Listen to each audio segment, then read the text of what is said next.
बिस्मिल्लाहिर्रहमानिर्रहीम। अस्सलाम वालेकुम students, I am Mohammad Usman Ali, your mathematics teacher.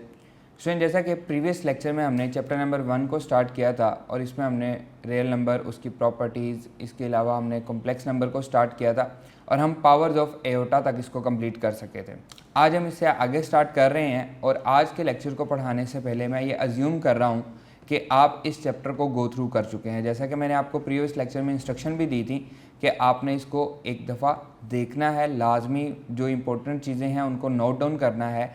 तो आज हम इसको आगे कंटिन्यू करेंगे। आइए स्टार्ट करते हैं। जी स्टूडेंट्स, हम पावर्स ऑफ एयोटा पे हम बात कर रहे थे।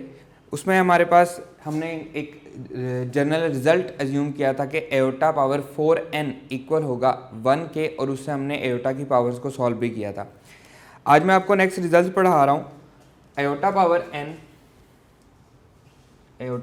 n plus iota power n plus 1 plus iota power n plus 2 plus iota power n plus 3। अगर एयोटा की 4 कंसेक्टिव पावर्स दी गई हों तो उनका सम जो है वो 0 के इक्वल होता है। इसको हम 0 लिखेंगे एंड यहाँ पे लिखेंगे where n belongs to set of integers. ये पॉजिटिव हों, ये नेगेटिव हों, 4 कंसेक्टिव पावर्स ऑफ एयोटा का सम जो है वो क्या होगा, हमेशा 0 होगा। फॉर एग्जांपल एक क्वेश्चन के तौर पे मैं यहाँ पे आपको क्वेश्चन लिखवा रहा हूँ।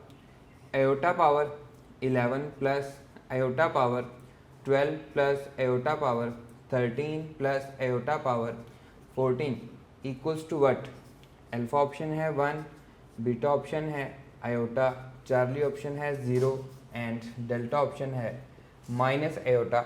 तो जैसा कि हमने अभी पढ़ा कि एयोटा की 4 कंसेक्टिव पावर्स का सम हमेशा क्या होता है, 0 होता है। तो यहाँ पे हम देख सकते हैं 11, 12, 13, 14 4 कंसेक्टिव पावर्स हैं और सम दिया गया है, तो आंसर क्या आ जाएगा हमारा 0, इसका आंसर आएगा। क्लियर स्टूडेंट्स, नेक्स्ट देखें। अगर हमारे पास क्वेश्चन इस तरह से दिया गया हो, iota power 1 plus iota power 2 plus iota power 3 plus iota power 4 plus up to so on iota power 17, इसका क्या आंसर आएगा। अल्फा ऑप्शन है 1, बीटा ऑप्शन है -1, चार्ली ऑप्शन है आयोटा एंड डेल्टा ऑप्शन है माइनस एयोटा।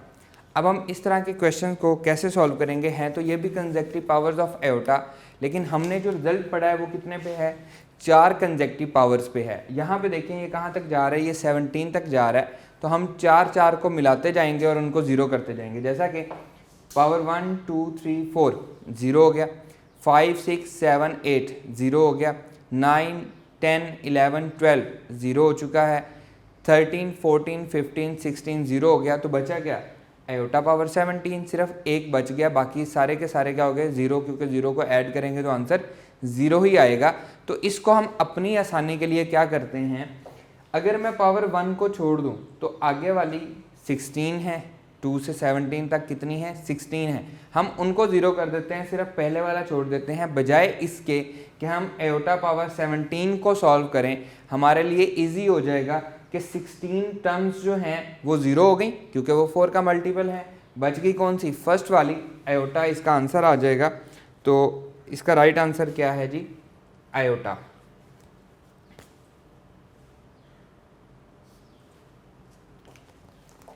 क्लियर स्टूडेंट्स, इसी तरह से नेक्स्ट क्वेश्चन देखें। इसी क्वेश्चन को हम इस तरह से भी लिख सकते हैं,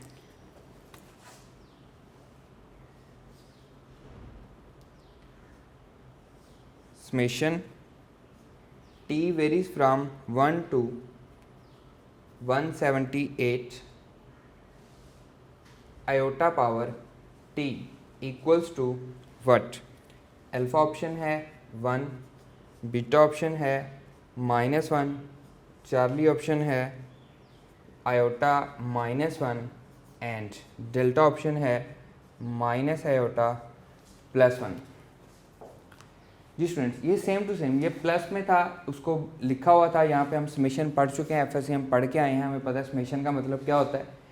टी वेरीज फ्राम 1 to 178, तो इसको मैं लिख सकता हूँ iota power 1 iota power 1 plus iota power 2 plus iota power 3 plus up to so on iota power 178, ये हमसे उसने पूछा है।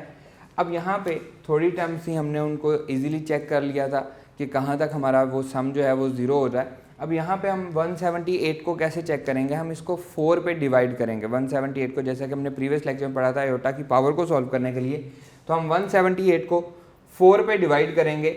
4 पे डिवाइड करते हैं हम 178 को, 178 4 पे, 4 4 ज़ा 16, रिमाइंडर क्या बचा 1, 18, 4 4 ज़ा 16, रिमाइंडर क्या बचा 2। इसका मतलब है इस सारे में से जो टर्म्स हैं वो सारी की सारी ज़ीरो हो जाएंगी, रिमाइंडर जो है वो 2 बच रहा है, तो 2 टर्म्स बचेंगी। हम बाकी सारी को ज़ीरो कर देते हैं, पहली 2 टर्म्स ले लेते हैं, ठीक है। अगर ये रिमाइंडर 3 बचता तो हम पहली 3 टर्म्स ले लेते हैं, अगर रिमाइंडर 1 बचता तो हम पहली टर्म ले लेते हैं, अगर 0 बचता तो इसका मतलब है टोटल डिविजिबल है, सारे का सारा आंसर क्या आ जाएगा 0 आ जाएगा। अब यहाँ पे पहली 2 टर्म्स हैं आयोटा प्लस आयोटा स्क्वायर, तो हम इसको लिख सकते हैं आयोटा प्लस आयोटा स्क्वायर क्या होता है -1, तो आयोटा -1 हमारा आंसर आ रहा है, which is Charlie is the right answer. Clear students, ये हमारे पास सम के लिहाज से हमारे पास कुछ क्वेश्चंस हैं और वो आयोटा की पावर में सम को इस तरह से आपसे पूछ सकता है। नेक्स्ट है प्रोडक्ट। पहले मैं रिजल्ट लिखवा रहा हूँ आपको प्रोडक्ट के हिसाब से। Iota power n multiply by iota power n plus 1 multiply by iota power n plus 2 multiply by iota power n plus 3। 4 consecutive terms of iota का मल्टीप्लीकेशन ये किसके इक्वल आएगा, ये -1 के इक्वल आएगा, where n belongs to set of integers. n जो है वो सेट ऑफ इंटीजर्स है। आयोटा की कोई सी 4 कंसेक्टिव पावर्स दी गई हों और उसकी मल्टीप्लीकेशन पूछी गई हो तो वो किसके इक्वल होगी, -1 के इक्वल होगी। आपने ये आंसर कर देना है, where n belongs to set of integer, वो पॉजिटिव हो नेगेटिव हो, आंसर क्या आएगा -1 ही आएगा। क्वेश्चन देखें, यहाँ पे हम क्वेश्चन डिस्कस करते हैं। Iota power 21 multiply by iota power 22 multiply by iota power 23 multiply by iota power 24 equals to what. Alpha option है 0, बीटा ऑप्शन है 1, चार्ली ऑप्शन है -1 एंड डेल्टा ऑप्शन है आयोटा। अभी हमने जैसा कि रिजल्ट पढ़ा है 4 कंसेक्टिव पावर्स ऑफ आयोटा की मल्टीप्लीकेशन जो है वो किसके इक्वल है, -1 के इक्वल है। तो यहाँ पे हमारे पास आंसर क्या आ जाएगा, चार्ली आ जाएगा।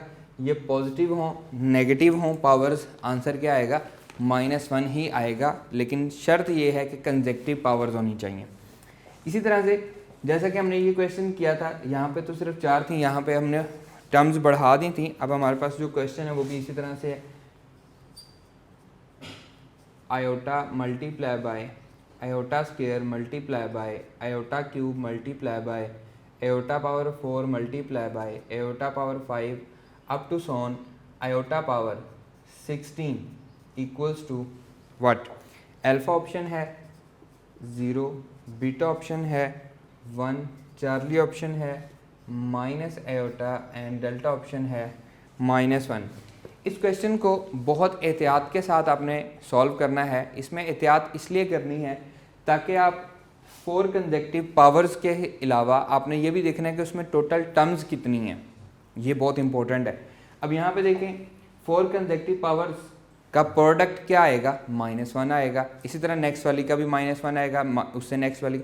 अब चेक ये करना है कि टोटल टर्म्स हैं कितनी। यहाँ पे 16 हैं तो 4 4 के कितने पेयर बन रहे हैं, 4 पेयर बन रहे हैं, तो ये -1 की पावर 4 हो जाएगा। अगर 5 पेयर बनते तो -1 की पावर 5 करते, अगर 6 पेयर बनते तो -1 की पावर 6 करते। अब यहाँ पे जो इम्पोर्टेंट चीज़ है, इस पावर को हम डिवाइड करेंगे 4 पे, जो हमारे पास क्वोशंट आएगा उसको क्या करेंगे हम, उसकी पावर बना देंगे किसकी, -1 की, क्योंकि 4 कंसेक्टिव टर्म्स का जो हमारे पास प्रोडक्ट है वो -1 आ रहा है। और यहाँ पे टोटल कितनी 4 हो गई, नेक्स्ट फिर 4, नेक्स्ट फिर 4, टोटल कितनी है 4 हैं, तो ये हमारे पास इसकी पावर बन जाएगी। तो आंसर क्या हो जाएगा, +1 हो जाएगा। अगर ये टर्म्स जो हैं टोटल जो 4 के पेयर बना रही हैं, अगर इवन होंगे तो +1 आंसर आएगा, अगर ऑड होंगे तो -1 आंसर आएगा। Clear students? इसी तरह से इसी क्वेश्चन को हम लिख सकते हैं, प्रोडक्ट वाला क्वेश्चन ही मैं आपको लिखवा रहा हूँ। ये जो पाई का सिंबल है ये हमें किसको रिप्रेजेंट करता है? प्रोडक्ट को रिप्रेजेंट करता है। k varies from 1 to 73 iota power k equals to what? Alpha option 0, beta option 1, charlie option -1 and delta option है आयोटा। अब यहाँ पे देखें उसी तरह से हम सॉल्व करेंगे जिस तरह से हमने इसको सॉल्व किया था। अब हम इसको कंटिन्यूसली लिखेंगे। आयोटा पावर 1 ये आ रहा है, iota power 1 multiply by iota square multiply by iota cube multiply by iota 4 up to so on and last पे क्या आएगा? Iota power 73। ये बड़ा इंपॉर्टेंट क्वेश्चन है। यहाँ पे देखें 73 तक अगर हम जाते हैं, ये 4 का मल्टीपल तो नहीं है, तो 4 का मल्टीपल हमें चेक करने के लिए हमें इसको देखना पड़ेगा। हम इसको डिवाइड करेंगे किस पे? 4 पे। 73 4 पे हम डिवाइड करते हैं, 4 1 ज़ा 4, रिमाइंडर बच गया 3, 4 8 ज़ा 32, तो ये कितना बच गया? 1। इसका मतलब है कि अगर हम इसकी एक टर्म को छोड़ दें तो बाकी जो टर्म्स हैं वो क्या हैं? मल्टीपल ऑफ 4 में आती हैं। लेट्स सपोज मैं इस एक टर्म को छोड़ देता हूँ, जो रिमाइंडर बचा है, अगर रिमाइंडर 2 बचता तो मैं 2 टर्म्स को छोड़ देता, अगर रिमाइंडर 3 बचता तो मैं 3 टर्म्स को छोड़ देता। अब 1 बचा है, बाकी जो टर्म्स हैं ये हमारे पास 4 के मल्टीपल में हैं, तो इसमें हम क्या करेंगे? -1 पावर क्या आ जाएगी? 18 आ जाएगी। 18 हमारे पास पेयर हैं 4 टर्म्स के, तो इसका आंसर क्या आएगा? +1। और जब ये आयोटा के साथ मल्टीप्लाई होगा तो इसका आंसर क्या आएगा? आयोटा इसका आंसर आएगा। Clear students? Powers of iota में हमने इसकी पावर्स को भी चेक किया कैसे सॉल्व कर रहे हैं। अगर वो कंसेक्टिव सम में आ रही हैं तो आंसर क्या है, अगर वो कंसेक्टिव प्रोडक्ट में आ रही हैं तो आंसर क्या है। अब हम डिस्कस करते हैं operations on complex numbers.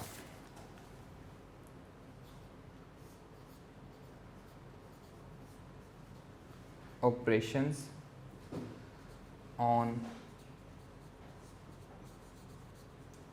complex numbers।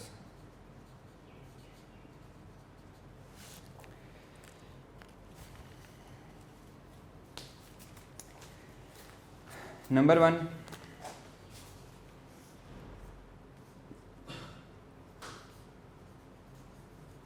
Equality of complex number. दो कॉम्प्लेक्स नंबर्स को अगर हमें इक्वल करना है तो क्या होगा? a plus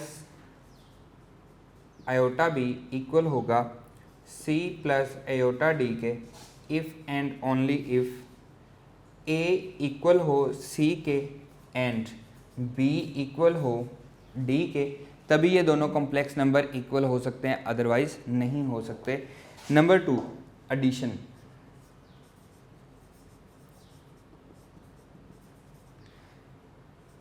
a plus iota b add कर रहे हैं c प्लस आयोटा डी, दो कॉम्प्लेक्स नंबर को ऐड कर रहे हैं, तो क्या होगा? रियल पार्ट में रियल पार्ट ऐड होगा प्लस आयोटा, इमेजिनरी पार्ट में इमेजिनरी पार्ट ऐड होगा, तो आंसर आएगा a plus c plus iota b plus d. इसी तरह से नेक्स्ट थर्ड है scalar multiplication. Scalar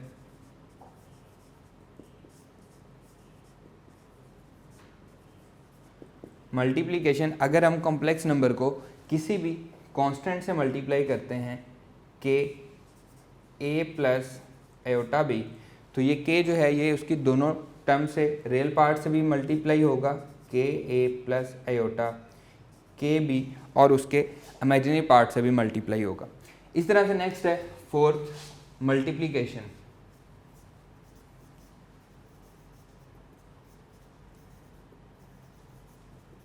multiplication a plus iota b multiply by c plus iota d. अब इसको मल्टीप्लाई हम एफएससी में करना सीख के आए हैं, हम इनको कैसे मल्टीप्लाई करते हैं आप घर पे प्रैक्टिस भी कर सकते हैं। हम डायरेक्टली इसका फॉर्मूला याद करेंगे जो कि एट द एंड रिजल्ट आ रहा है A C minus B D plus iota A D plus B C. ये हमारे पास रिजल्ट जो हमारे पास आंसर आ रहा है इसको हम याद रखेंगे ताकि ये हमारे लिए हेल्पफुल भी रहे। नेक्स्ट है जी fifth conjugate of a complex number.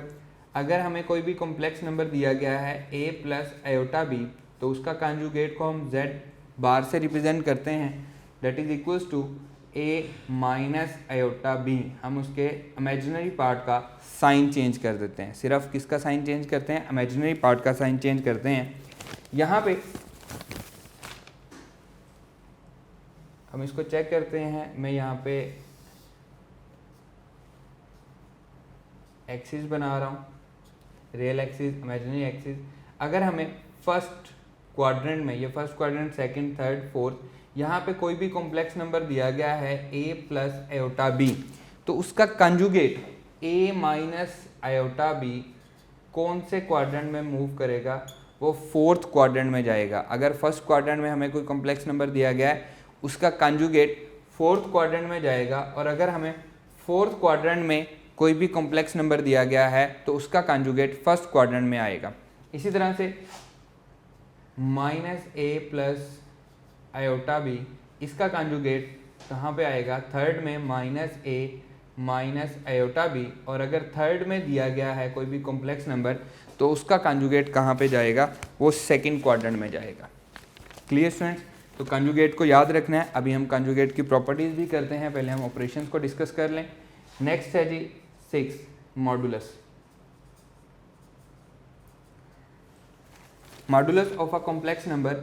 अगर हमें कोई भी कॉम्प्लेक्स नंबर दिया गया z a plus iota b, तो उसको हम z मॉड से रिप्रेजेंट करते हैं, that is equals to real part का स्क्वायर प्लस इमेजिनरी पार्ट का स्क्वायर एंड सारे का स्क्वायर रूट। इसमें आयोटा नहीं आता, ये याद रखना है।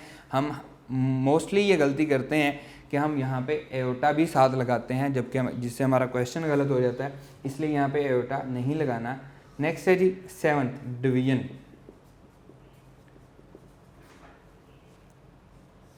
z1 डिवाइडेड बाय z2, दो कॉम्प्लेक्स नंबर हैं, आपस में डिवाइड हो रहे हैं, तो एक्चुअली होगा क्या? हम जो डिनोमिनेटर में है उसके कंजुगेट के साथ मल्टीप्लाई भी करते हैं और डिवाइड भी करते हैं, तो इसको हम लिखेंगे z1 multiply by z2 conjugate divided by z2 mod का स्क्वायर। क्योंकि जब नंबर अपने ही कंजुगेट से मल्टीप्लाई होता है तो वो क्या बनाता है? अपना ही मॉडुलस का स्क्वायर बना देता है। क्लियर है? अब मैं इसके कुछ क्वेश्चंस आपको करवाता हूँ जिससे हमें मज़ीद ये जो हमने ऑपरेशन वगैरह किए हैं ये हमें मज़ीद क्लियर होंगे। आइए जी स्टूडेंट्स, क्वेश्चन है if z1 equals to 2 3 and z2 equals to -1 2, then z1 multiply by z2 conjugate equals to what? Alpha option है 7 4, बीटा ऑप्शन है 4 -7, चार्ली ऑप्शन है 4 7 एंड डेल्टा ऑप्शन है -4 7। जी स्टूडेंट्स, इसको हम सॉल्व करते हैं। हमें फाइंड करना है z1 multiply by z2 conjugate. तो पहले हम z2 कंजुगेट को फाइंड करते हैं। ये हो जाएगा जी z2 कंजुगेट -1, उसका हम इमेजिनरी पार्ट का साइन चेंज करते हैं तो -2 हो जाएगा, क्योंकि हमारे पास ऑर्डर पेयर की फॉर्म में लिखा हुआ है। हम इसको ये भी लिख सकते हैं -1 -2 आयोटा। अब हम इन दोनों को मल्टीप्लाई कर रहे हैं, z1 multiply by z2 conjugate, तो ये हो जाएगा 2 3 -1 -2। और अगर मैं इसको ऐसे लिखना चाहूँ 2 + 3 आयोटा, हम इसको लिख सकते हैं इसी तरह -1 -2 एटा, हम इसको इस तरह से भी लिख सकते हैं। अब हम इसमें साइन लगा रहे हैं। मल्टीप्लिकेशन हम पढ़ के आए हैं, that is equals to AC minus BD, तो AC -2 माइनस BD -3 2 6 प्लस हो जाएगा, +6 हो जाएगा। ये हमारे पास रियल पार्ट आ गया, प्लस एयोटा AD -4, फिर प्लस BC -3 और एयोटा साथ ही है, तो ये आ जाएगा 4 -7 एयोटा, या फिर हम इसको ऑर्डर पेयर में लिख सकते हैं 4, -7। तो हमारे पास जो आंसर आ रहा है वो क्या है, बीटा, इसका हमारे पास राइट आंसर आ रहा है। क्लियर स्टूडेंट्स, बिल्कुल इजी सा क्वेश्चन है। मल्टीप्लिकेशन भी वही सिंपल सी है जो हम एफएससी में पढ़ के आए हैं। यहाँ पे मैंने डिटेल के साथ इसलिए लिखी है ताकि आपको समझ आ सके, वरना हम जस्ट नंबर्स को यहीं पे सॉल्व कर सकते हैं, उसके लिए हमारे पास इतना ज़्यादा टाइम स्पेंड करने की ज़रूरत नहीं है। ये सिर्फ आपको समझाने के लिए, जितनी आप ज़्यादा प्रैक्टिस करेंगे उतना ये काम आपके लिए ईजी हो जाएगा। नेक्स्ट क्वेश्चन देखें। If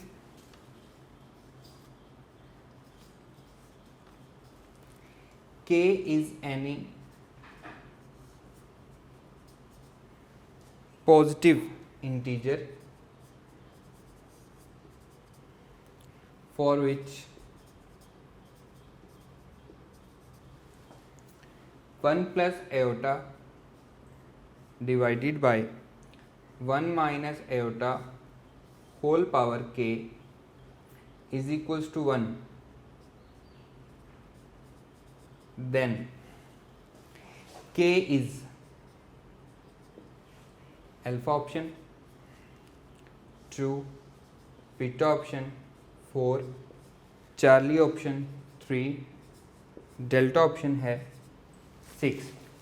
if k is any positive integer for which 1 plus iota divided by 1 minus iota whole power k is equals to 1, then k is, आप इसको ट्राई करें, सॉल्व करें। मैं क्वेश्चन लिखता हूँ और फिर एट दी एंड मैं इनको सॉल्व करके भी आपको दिखाऊंगा, आप खुद से भी ट्राई करें। नेक्स्ट क्वेश्चन है, साथ साथ क्वेश्चन भी आप लिख सकते हैं। The value of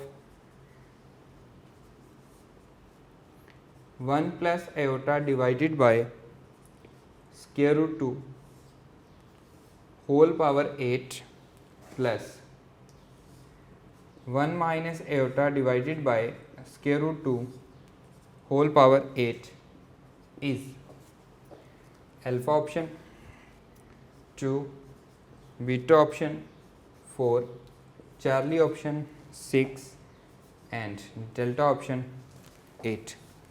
next question है, if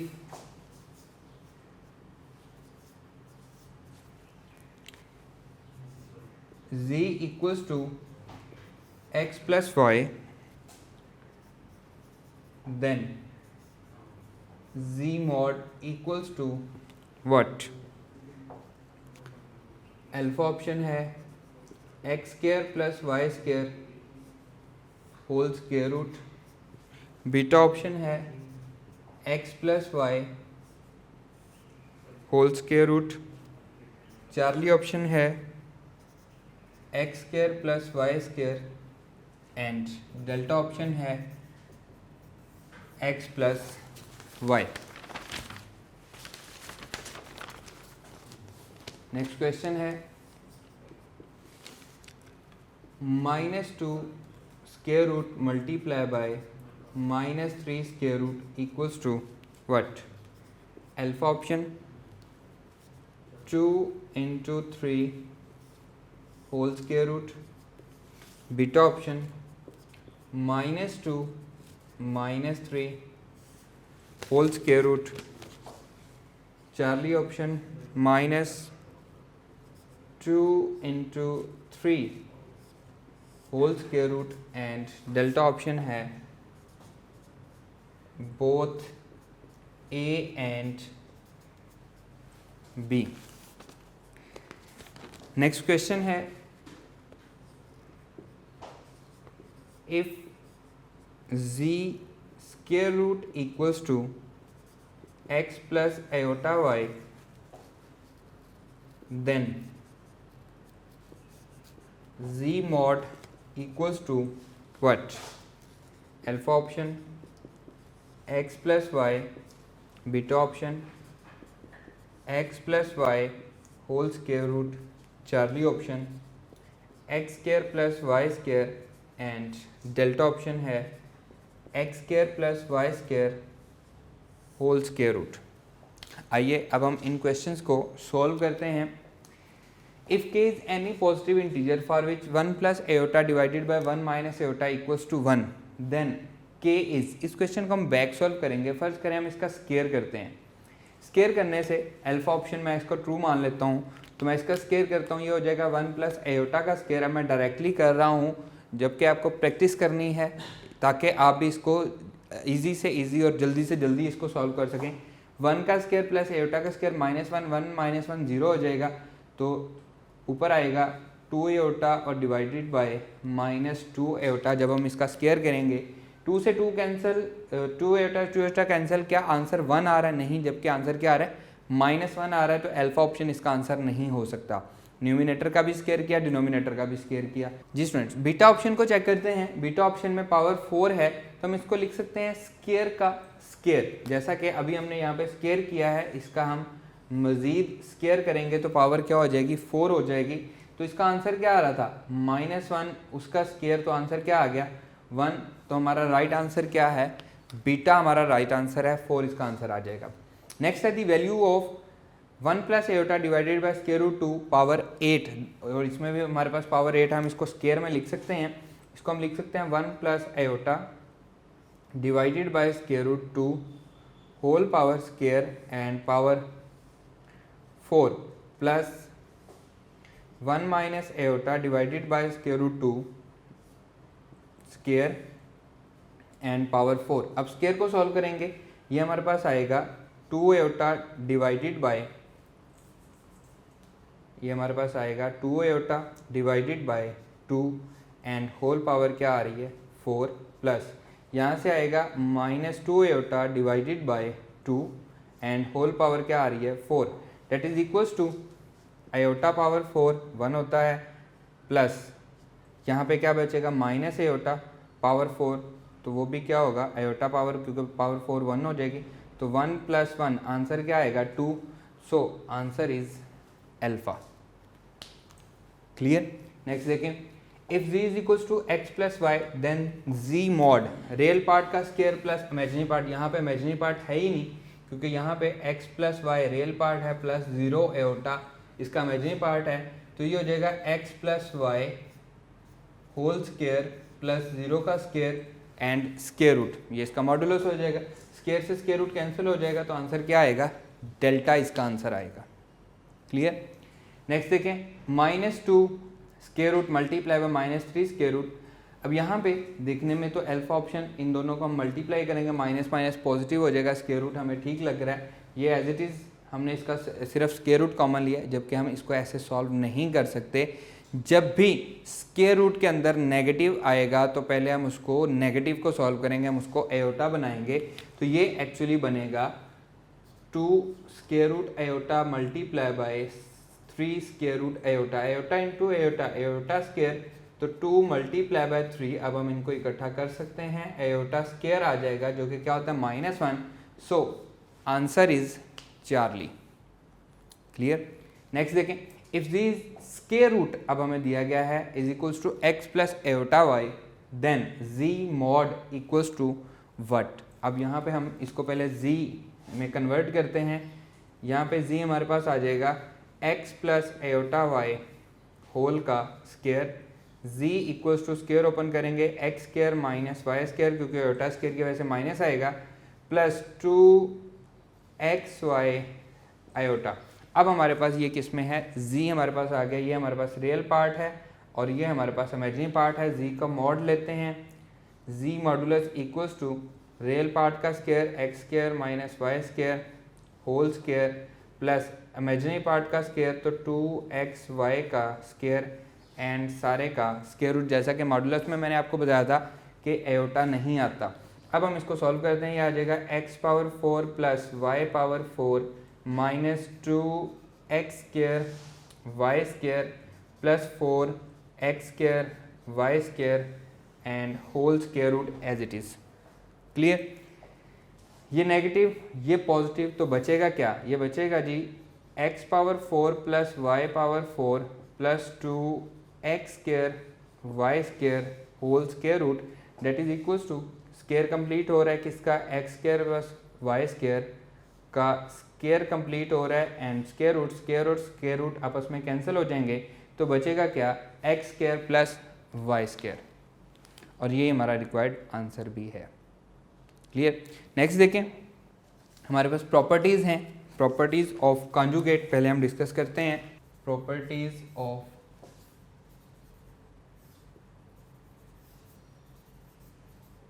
conjugate. Number 1, for all z1 z2 belongs to complex number, जो भी z हम यूज़ करेंगे z1 z2 ये सारे के सारे क्या हैं? कॉम्प्लेक्स नंबर हैं। फर्स्ट प्रॉपर्टी है z कॉन्जुगेट का अगेन कॉन्जुगेट लें तो आंसर क्या आता है? दोबारा से वही कॉम्प्लेक्स नंबर आ जाता है। अगर हम z मल्टीप्लाई कर दें अपने ही कॉन्जुगेट के साथ that is equals to z mod का स्क्वायर आ जाता है, जैसा कि डिवीजन में मैंने आपको पहले बताया भी था। नंबर 3, अगर हम दो कॉम्प्लेक्स नंबर को ऐड करके उनका कॉन्जुगेट लें z1 plus z2 whole conjugate that is equals to z1 conjugate plus z2 conjugate, हम दोनों को अलग अलग कॉन्जुगेट ले सकते हैं। इसी तरह से नंबर 4, अगर हम डिवाइड करें z1 divided by z2 whole conjugate, हम डिवाइड कर रहे हैं तो हम इसको लिख सकते हैं z1 का कॉन्जुगेट डिवाइडेड बाय z2 का कॉन्जुगेट, हम दोनों को अलग अलग कर सकते हैं। वेयर शर्त ये है कि z2 is not equals to 0, denominator में 0 नहीं होना चाहिए, वरना क्या होता है? सॉल्व नहीं हो सकता। डिनोमिनेटर में अगर 0 हो तो हमारे पास अनडिफाइन हो जाता है।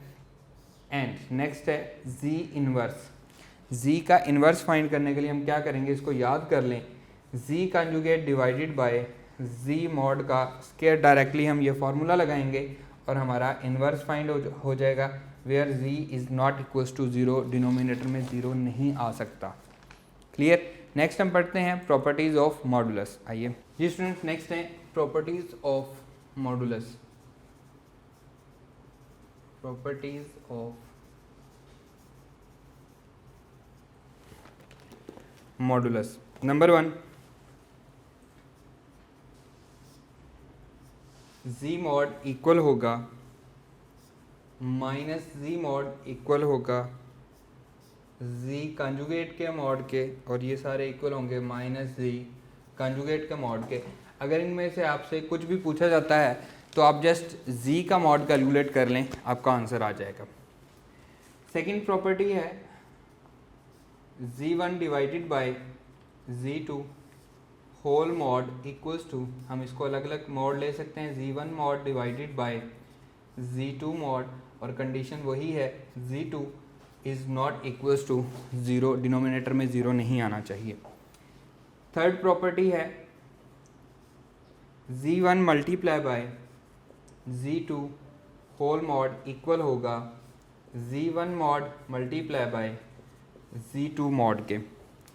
नेक्स्ट फोर्थ प्रॉपर्टी है z1 plus z2 whole mod equal होगा z1 mod plus z2 mod के। Fifth property triangular inequality, z1 minus z2, z1 mod minus z2 mod less than equals to z1 plus z2 whole mod and less than equals to z1 mod plus z2 mod. ये हम book में पढ़ चुके हैं, इसे हम क्या कहते हैं? ट्रायंगुलर इनइक्वालिटी कहते हैं। अब अगर यहाँ पे हम पढ़ चुके हैं 3 पॉइंट्स होते हैं, अगर ये तीनों पॉइंट्स नॉन कोलिनियर हों तो हमारी ट्रायंगुलर इनइक्वालिटी ये होगी व्हेन, यहाँ पे मेंशन कर देते हैं, when the points are non collinear. और अगर हमारे पॉइंट्स जो हैं वो कोलिनियर हों, एक ही लाइन पे हों, तो हमारे पास इनइक्वालिटी क्या होगी? z1 plus Z2 whole mod equal होगा Z1 मॉड के प्लस Z2 मॉड के, जो कि हम यहाँ पे डिस्कस भी कर चुके हैं। और इसे हम कहेंगे when the points are collinear, when the points are collinear. जब पॉइंट्स कोलिनियर होंगे तो हमारी इनइक्वालिटी ये रह जाएगी। क्लियर है? नेक्स्ट इसके हम कुछ क्वेश्चंस करते हैं ताकि आपको ये पॉइंट्स मज़ीद क्लियर हो सकें। If z1 equals to 1 plus square root 3 iota and z2 mod equals to 5, then possible value of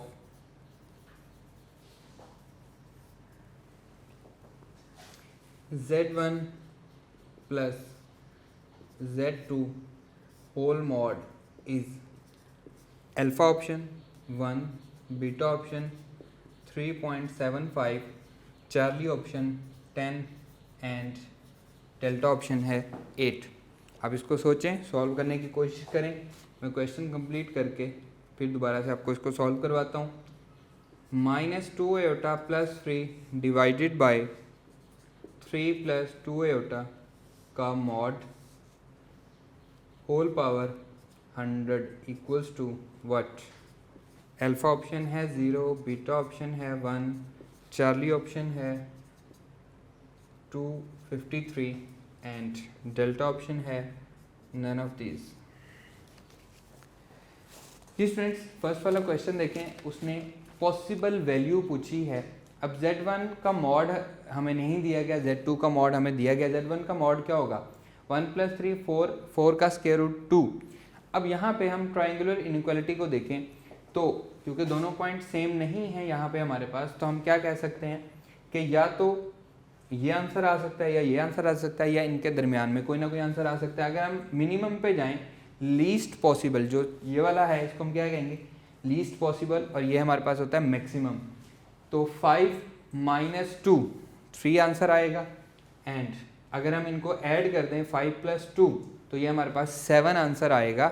तो अब यहाँ पे हमें चेक क्या करना है कि 2 और 7 दोनों नहीं दिए गए, तो इनके दरमियान में कोई वैल्यू दी गई होगी 3.75। तो पॉसिबल वैल्यू की जब उसने हमसे बात की है तो यहाँ पे हमारे पास पॉसिबल वैल्यू क्या है? 3.75, जो 2 और 7 के दरमियान में आ रही है। Clear students? नेक्स्ट देखें, -2 आयोटा प्लस 3। अब हम पढ़ चुके हैं कि अगर दो डिवाइड हो रहे हो तो हम उनका अलग अलग मॉडुलस ले सकते हैं। वैसे दोनों क्या हैं? एक दूसरे के कॉन्जुगेट हैं। तो न्यूमिनेटर में हमारे पास आंसर जो आएगा वही डिनोमिनेटर में आंसर आएगा, और कैंसिल करके आंसर क्या आएगा? 1। 1 की जो मर्जी पावर हो आंसर 1 ही रहेगा। इस तरह का जो भी क्वेश्चन है, अगर ऊपर और नीचे एक दूसरे का कॉन्जुगेट दिया गया, उसकी जो मर्जी पावर हो मॉडुलस के बाद, उसका आंसर क्या रहेगा? 1 ही रहेगा।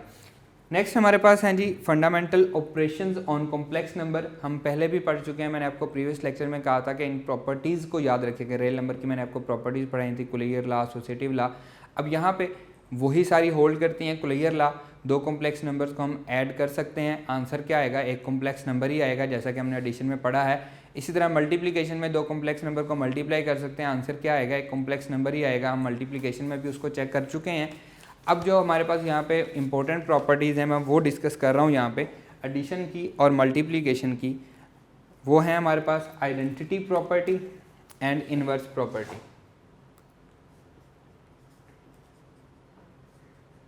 Identity property, addition and multiplication. तो पहले मैं एडिशन की लिखूँगा, एडिशन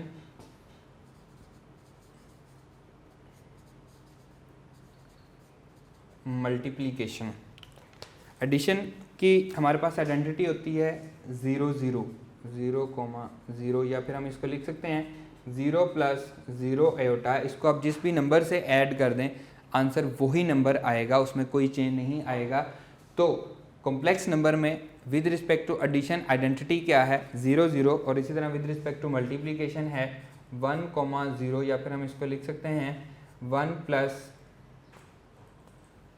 0 आयोटा। क्लियर। नेक्स्ट है हमारे पास इन्वर्स प्रॉपर्टी।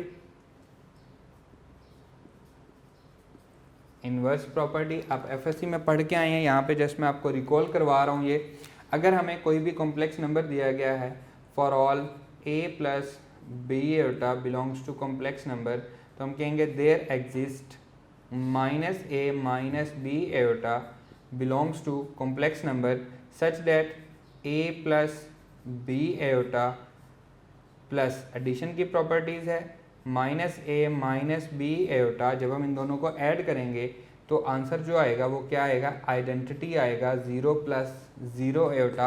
आंसर हमारे पास आइडेंटिटी आ जाए तो हम कहेंगे कि ये दोनों एक दूसरे के क्या हैं, इन्वर्स हैं। इसी तरह मल्टीप्लिकेटिव इन्वर्स मैं यहाँ पे डायरेक्टली लिख रहा हूँ।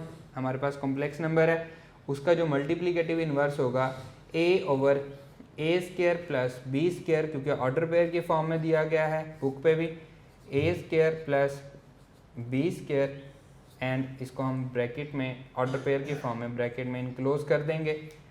ये हमारे पास क्या है, विद रिस्पेक्ट टू मल्टीप्लिकेशन किसी भी कॉम्प्लेक्स नंबर का इन्वर्स है। ठीक है। अगर हमें इसको वैसे लिखना है तो a over a square plus b square minus b over a square plus b square, साथ क्या लगाएंगे, आयोटा लगाएंगे। क्लियर है। ये क्या थे, ये fundamental operation on complex number. इसी तरह बाद में आता है कम्यूटेटिव, वो भी हम चेक कर चुके हैं कि a प्लस बी इक्वल होगा b प्लस ए के, या z1 प्लस z2 इक्वल होगा z2 प्लस z1 के। इसमें हमें कोई प्रॉब्लम नहीं है। ये हमारे पास दो नई चीज़ें थी जो हमने यहाँ पे डिस्कस की हैं। क्लियर है। नेक्स्ट है हमारे पास polar form.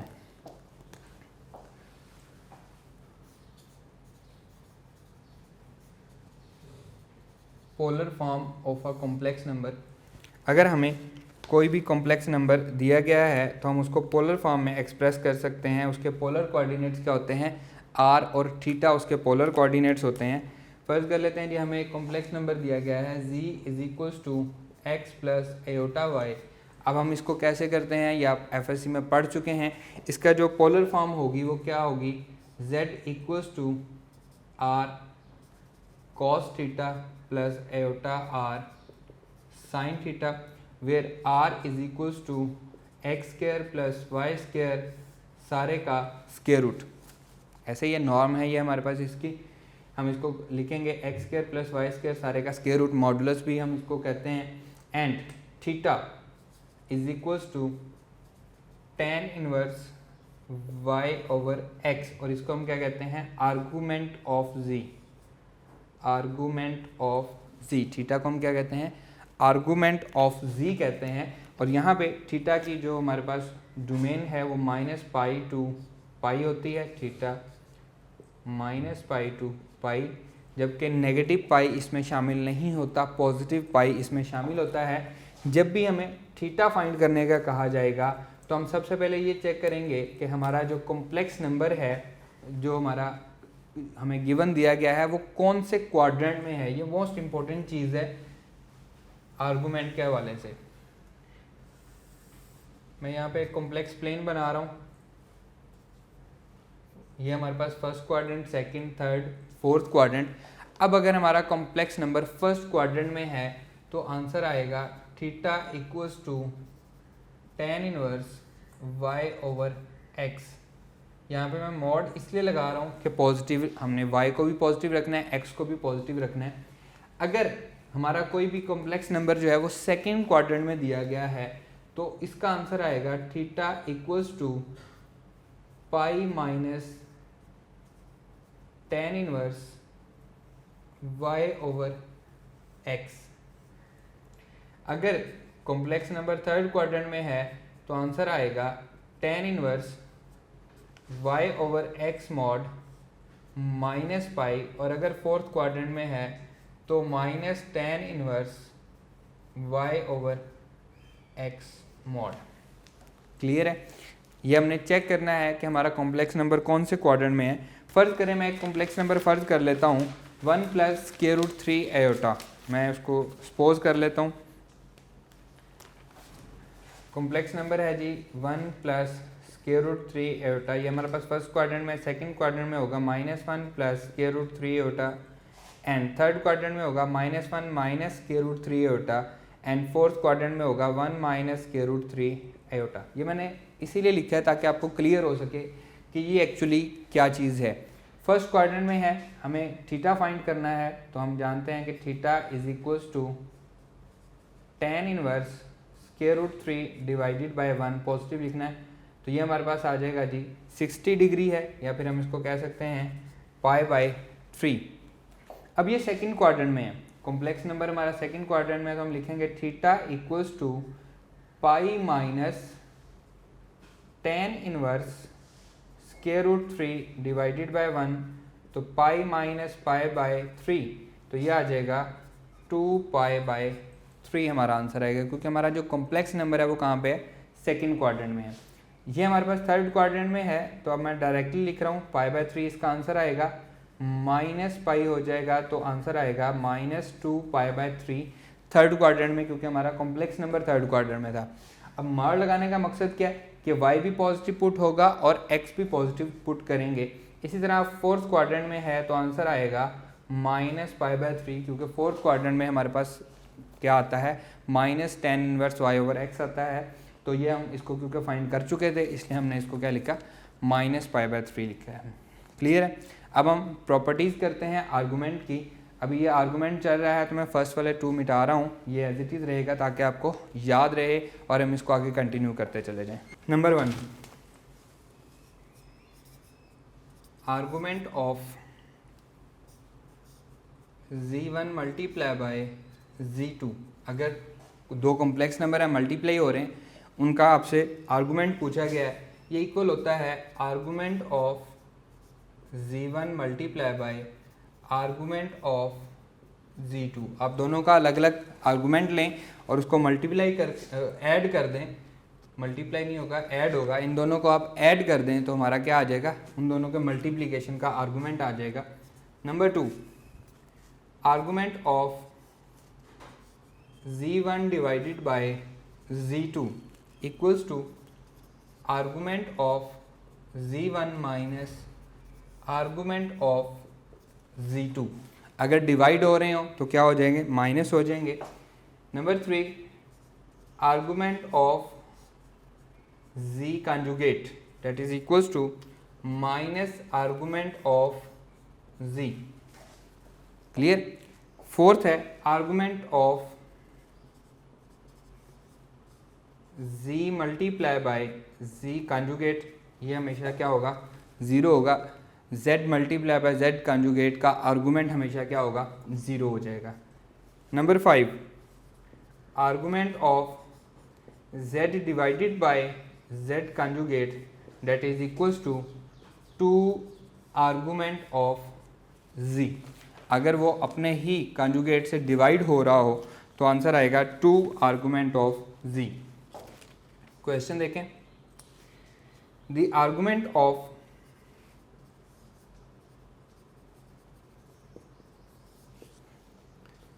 One minus square root 3 iota divided by 1 plus square root 3 iota is alpha option -2π/3, beta option 2π/3, Charlie option π/3 and delta option है 4π/3। अब ये एक कॉम्प्लेक्स नंबर है, दूसरा इसका क्या है, कंजुगेट है, तो that is equals to 2 argument of z। अब हम इसका z का आर्गूमेंट हम फाइंड कर चुके हैं, जो कि क्या आता है, π/3 आता है। यहाँ पे आ जाएगा 1 माइनस स्क्वायर रूट 3, ये हमारे पास z है, ये इसका कंजुगेट है, तो tan इनवर्स किस में आ रहा है, z हमारे पास जो है ये हमारे पास आ रहा है π/3, तो जब हम इसको 2 से मल्टीप्लाई करेंगे तो आंसर क्या आएगा, 2π/3 हमारे पास इसका आंसर आ जाएगा। क्लियर जी स्टूडेंट्स। क्वेश्चन है हमारे पास, the argument of 1 minus square root 3 iota divided by 1 plus square root 3 iota is. अब ये हम ऑलरेडी फाइंड कर चुके हैं, ये हमारे पास कॉम्प्लेक्स नंबर है, ये उसका कंजुगेट है, तो कॉम्प्लेक्स नंबर हमारे पास क्या है, 1 minus square root 3 iota, fourth quadrant में है, तो आंसर क्या आएगा, हम पहले भी कर चुके हैं, -π/3। अब हमने क्या करना है, 2 आर्गूमेंट ऑफ z के इक्वल है तो हम इसको 2 से मल्टीप्लाई कर देंगे तो आंसर आएगा -2π/3। ये हमारे पास इसका आंसर आ जाएगा। क्लियर है, हमने इसकी प्रॉपर्टी लगाई है। नेक्स्ट देखें, आर्गूमेंट ऑफ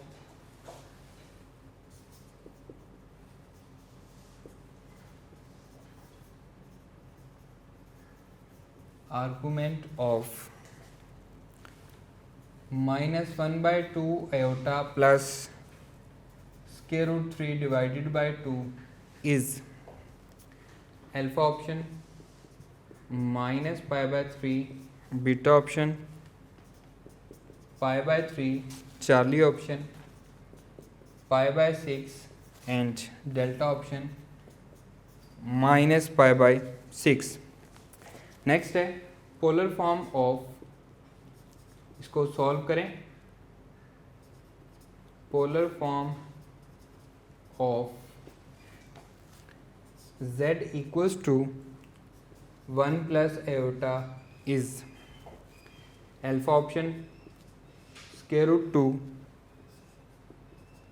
अब हम cos theta plus iota sine theta को हम लिख सकते हैं सिस के साथ, that is equals to π/4 beta option √2 7π/4 Charlie √2 3π/4 and delta √2 5π/4। Question number 2 देखें जी। आर्गुमेंट आपसे पूछा गया है (-1/2 आयोटा। अब इमेजिनरी पार्ट पहले लिखा हुआ है, रियल पार्ट बाद में लिखा हुआ है। हमारे पास ये कौन सा क्वाड्रेंट है, ये 4th क्वाड्रेंट है। तो theta is equals to -tan inverse y -1/2, तो पॉजिटिव लिखेंगे 1/2 divided by √3 divided by 2, that is equals to -tan inverse 1/√3। तो ये क्या आ जाएगा, -π/6 आ जाएगा। क्लियर। नेक्स्ट देखें जी, पोलर फॉर्म। तो हमें इसमें सबसे पहले r फाइंड करना है, जो कि क्या हो जाएगा 1 + 1 √2 हो जाएगा। थीटा फर्स्ट क्वाड्रेंट है तो tan इनवर्स 1/1 45, तो π/4 हो जाएगा। सो √3 CIS, बजाय इसके कि हम लिखें cos theta cos π/4 plus iota sin π/4, हम उसको CIS लिखते हैं। ये उसी चीज़ को रिप्रेजेंट करता है। नेक्स्ट है G D Moivre's theorem.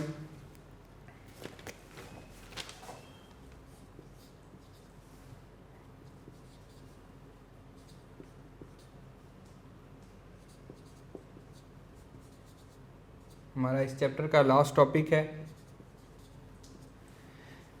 Late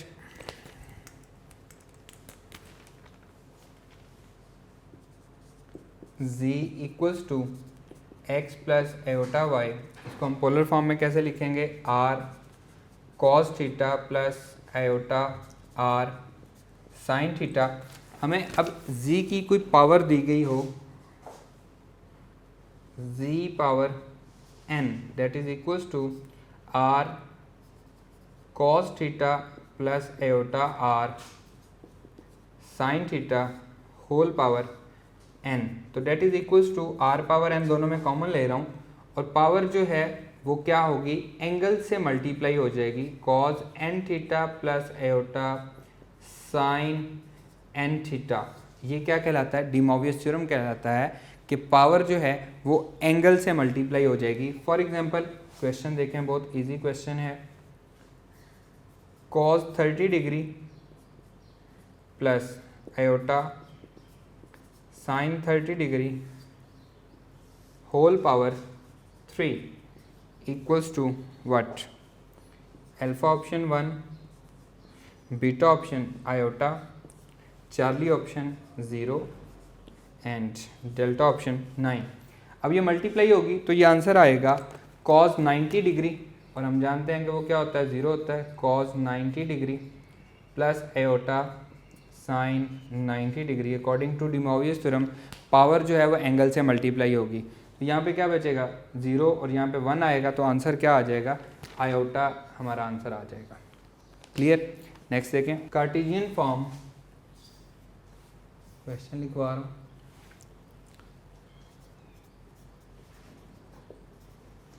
Cartesian form of complex number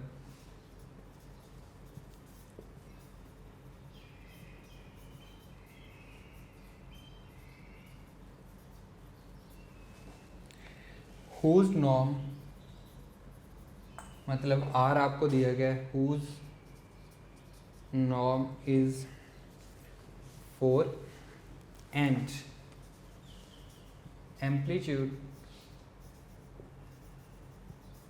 amplitude is 5 pi by 6, pi by 6 30 multiply by 5 150 हो जाएगा। Alpha option 2 into square root 3 into -2, beta option 2 into square root 3 2, charlie option square root 3 1, order pair में हमें दिया गया है complex number, delta option है -2 into square root 3, यानी कि हम इसको लिख सकते हैं 2 इंटू स्क्वायर रूट 3 प्लस 2 एटा, लेकिन क्योंकि ऑर्डर पेयर में है तो हम इसको ऑर्डर पेयर में लिखेंगे। अब हमें इसके कौन से दिए गए हैं, पोलर कोऑर्डिनेट दिए गए हैं, आर और थीटा दिए गए हैं। इसका हमसे उसने सिंपल कॉम्प्लेक्स नंबर हमसे उसने पूछा हुआ है। कई दफ़ा ऐसा होता है कि जहाँ पे पॉइंट में आंसर होते हैं और कैलकुलेटर अलाउ नहीं होता, तो हम देखेंगे कि हमारा एंगल जो है वो कौन से क्वाड्रेंट में है। आंसर क्या होते हैं, पॉइंट में दिए गए होते हैं, और हम देखेंगे कि हमारा जो कॉम्प्लेक्स नंबर है वो कौन से क्वाड्रेंट में है। उस क्वाड्रेंट के हिसाब से जो उसके कोऑर्डिनेट्स होंगे एक्स और वाई, हम वो आंसर करेंगे। लेकिन यहाँ पे हम इसको सॉल्व कर सकते हैं, हम इसको सॉल्व करते हैं। आर हमारे पास 4 है, तो ये हो जाएगा 4 into cos theta 5 pi by 6 plus iota sine theta 5 pi by 6। ये क्योंकि 150 है, मैं इसको इजीली सॉल्व कर सकता हूँ। 150 प्लस आयोटा साइन 150, हम लोग एफएससी में पढ़ के आए हैं। अगर आपको डायरेक्टली वैल्यू आती है तो वेल एंड गुड, वरना हम इसको लिख सकते हैं 90 plus 60 plus iota sign 90 plus 60। बेहतर तो ये है कि आप इनकी डायरेक्ट वैल्यूज़ याद करें, अगर नहीं रहती तो फिर आप इसको फॉलो करें ताकि आपको वहाँ पे प्रॉब्लम ना हो। ये कन्वर्ट हो जाएगा साइन में, साइन 60। सेकंड क्वाड्रेंट में कॉस क्या होता है, हमारे पास नेगेटिव होता है, प्लस आयोटा साइन, ये कन्वर्ट हो जाएगा कॉस में, कॉस 60। सेकंड क्वाड्रेंट में कॉस का साइन पॉजिटिव होता है। 4 sine 60 minus square root 3 divided by 2 plus iota cos 60 क्या होता है 1/2। 4 मल्टीप्लाई होगा तो ये हो जाएगा -2 इंटू स्क्वायर रूट 3 प्लस ये हमारे पास हो जाएगा 2 आयोटा। तो आंसर क्या आएगा, delta is the right answer. Clear students, chapter number 1 यहाँ पे कंप्लीट होता है। चैप्टर नंबर 1 में जितनी भी चीज़ें थी वो मैंने आपको रिकॉल भी करवा दी, आपको अच्छे से पढ़ा भी दी। इसको आप अच्छे से समझिएगा, नोट डाउन कीजिएगा सारी चीज़ों को, और इसको घर पे बैठ के दोबारा से प्रैक्टिस कीजिएगा। और इसके साथ साथ जो प्रैक्टिस एक्सरसाइज आपके पास हैं उनको भी सॉल्व कीजिएगा। जो भी प्रॉब्लम्स आती हैं उनको राइट डाउन करें ताकि आपको लेक्चर के दौरान वो सारी प्रॉब्लम्स क्लियर हो सकें। क्लियर है, इंशाल्लाह नेक्स्ट लेक्चर में आपसे मुलाकात होगी। अल्लाह हाफिज़।